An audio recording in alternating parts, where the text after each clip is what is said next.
Hello my dear friends, स्वागत है सभी का टारगेट सिविल सर्विसेज प्लेटफॉर्म पे। सो फ्रेंड, आज हम बात करेंगे सेट नंबर 31 की। ठीक है, इससे पहले क्या 30 सेट हम लोग कर चुके हैं, जिसकी लिंक आपको डिस्क्रिप्शन बॉक्स में मिल जाएगी। जो भी हमारे नए व्यूवर्स हैं, वीडियो को पूरा वॉच करिएगा, क्योंकि आप पेट एग्ज़ाम निकालेंगे, उसके बाद भी अदर एग्ज़ाम में आप बैठ सकते हैं। तो चलिए देखते हैं इसका पहला क्वेश्चन, साथ में और भी सॉल्व करते रहिए। ओके, सो फर्स्ट क्वेश्चन है, मनुष्य में एफ्लाटॉक्सिन विषाक्त द्वारा सामान्यतः कौन सा अंग प्रभावित होता है, यानी हमारे बॉडी पे कौन सा इफेक्ट पड़ता है। ठीक है, सो यहाँ पे राइट ऑप्शन होगा ऑप्शन डी, यानी यकृत। मनुष्य में एफ्लाटॉक्सिन यानी खाद्य विषाक्तन से सामान्यतः यकृत अंग ही प्रभावित होता है। समझ गए यहाँ।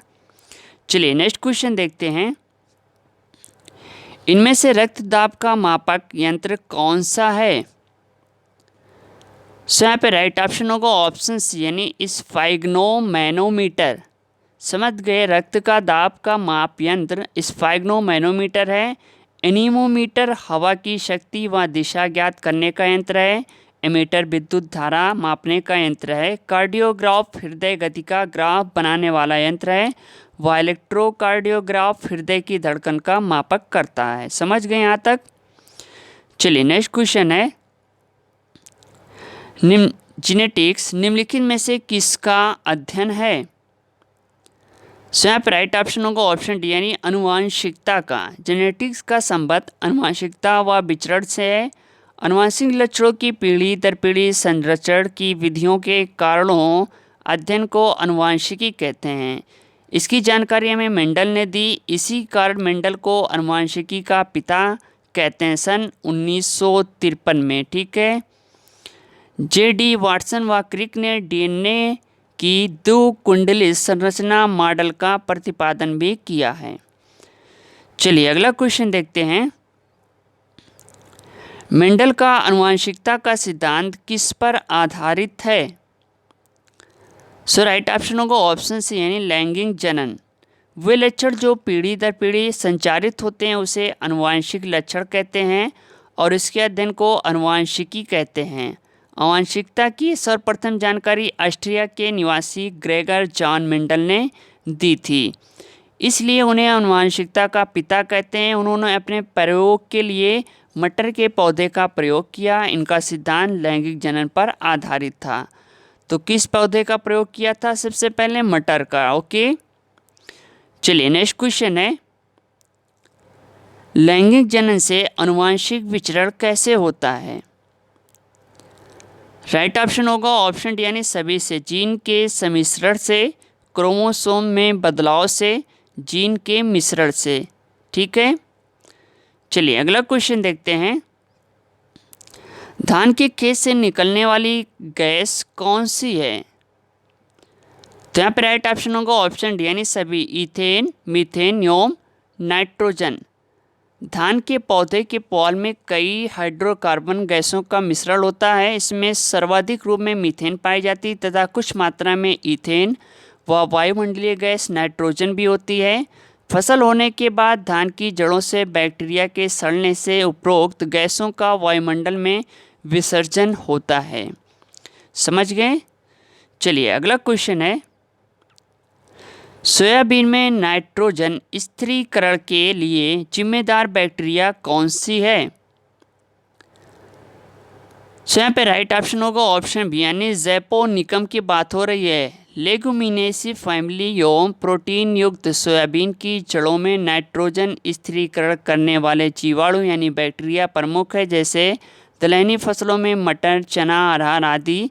राइजोबियम लेगुमिनेसेरम तथा सोयाबीन की जड़ों में सजीवी के रूप में राइजोबियम ज़ैपोनिकम पाए जाते हैं। ठीक है, तो यहाँ पे क्या है, राइजोबियम ज़ैपोनिकम पाए जाएंगे। ओके, चलिए नेक्स्ट क्वेश्चन है, फल पकने में सहायक हार्मोन्स कौन सा है। सो राइट ऑप्शन होगा ऑप्शन सी, यानी इथिलीन। इथिलीन हार्मोन का प्रयोग कच्चे फलों को पकाने व उनके संरक्षण में किया जाता है। समझ गए। चलिए सो नेक्स्ट क्वेश्चन है, काली मिट्टी सबसे अधिक उपयुक्त होती है। देखिए राइट ऑप्शन होगा ऑप्शन सी यानी कपास के लिए। कपास दीर्घावधि फसल है, अतः काली मिट्टी जो कि जल धारण क्षमता लंबे समय तक रखती है कपास के लिए उपयुक्त होती है। तो option C is right option. कपास की खेती हमारी प्राचीन सभ्यता से ही होती चली आ रही है, समझ गए। चलिए सो नेक्स्ट क्वेश्चन है, प्रकाश संश्लेषण का स्थान है। राइट ऑप्शन होगा ऑप्शन बी यानी क्लोरोप्लास्ट या फिर क्लोरोफिल जो कि क्लोरोप्लास्ट में रहता है। प्रकाश संश्लेषण का केंद्र बिंदु है क्लोरोप्लास्ट एवं क्लोरोफिल दोनों माइटोकॉन्ड्रिया में रहते हैं, समझ गए यहाँ तक। चलिए अगला क्वेश्चन है, कोशिका का शक्ति केंद्र कौन सा है। सो यहाँ पे राइट ऑप्शन होगा ऑप्शन बी यानी माइटोकॉन्ड्रिया, जिसे पावर हाउस के नाम से या बिजली घर के नाम से भी जानते हैं, समझ रहे हैं। चलिए अगला क्वेश्चन है, भारतीय कृषि अनुसंधान संस्थान की स्थापना कब हुई थी।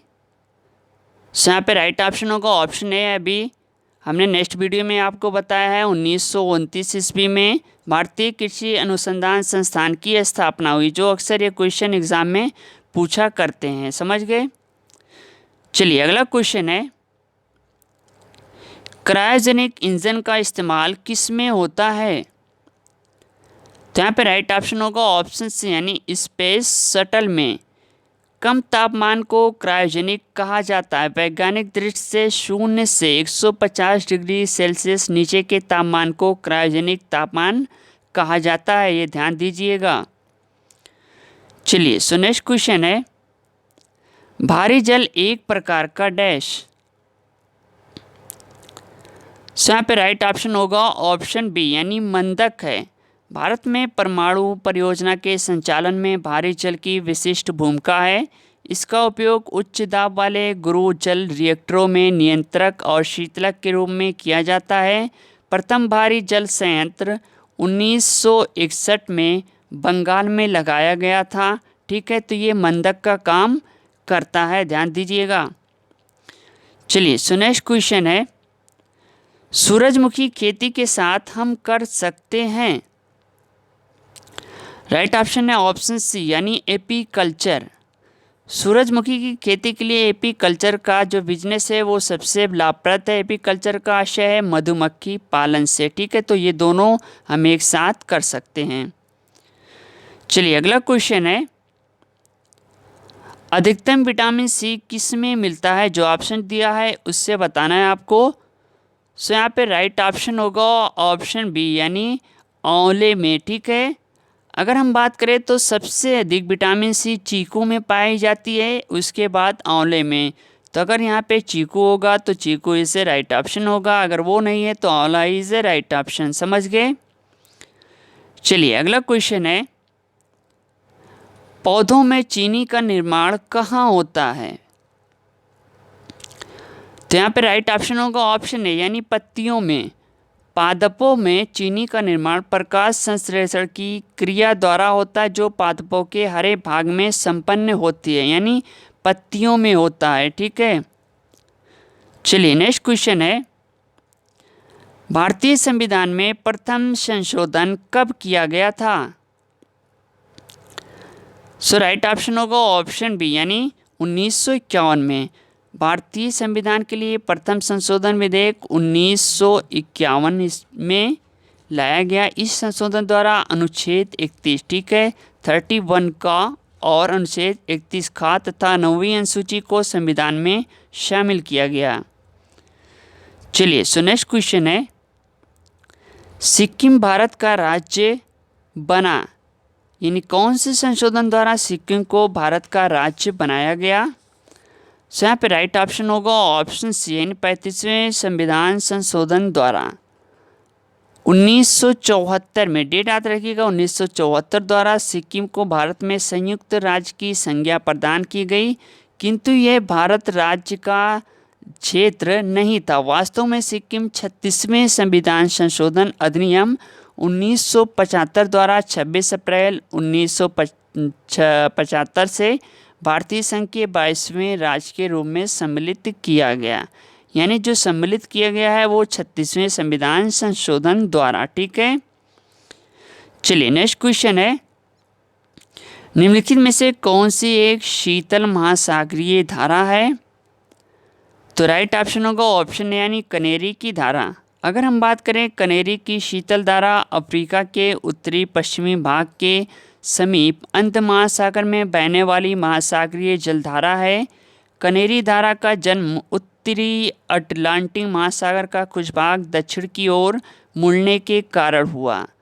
सो फ्रेंड, उम्मीद करता हूँ वीडियो आपको पसंद आई होगी। जो भी हमारे नए व्यूवर्स हैं यूट्यूब चैनल को सब्सक्राइब करेंगे। यहाँ से आपको पेट एग्ज़ाम की तैयारी कराई जा रही है, क्योंकि आपका पेट एग्ज़ाम क्लियर होगा तभी आप लेखपाल या फिर वीडियो या अदर यूपी एग्ज़ाम में बैठ सकते हैं या उसको दे सकते हैं।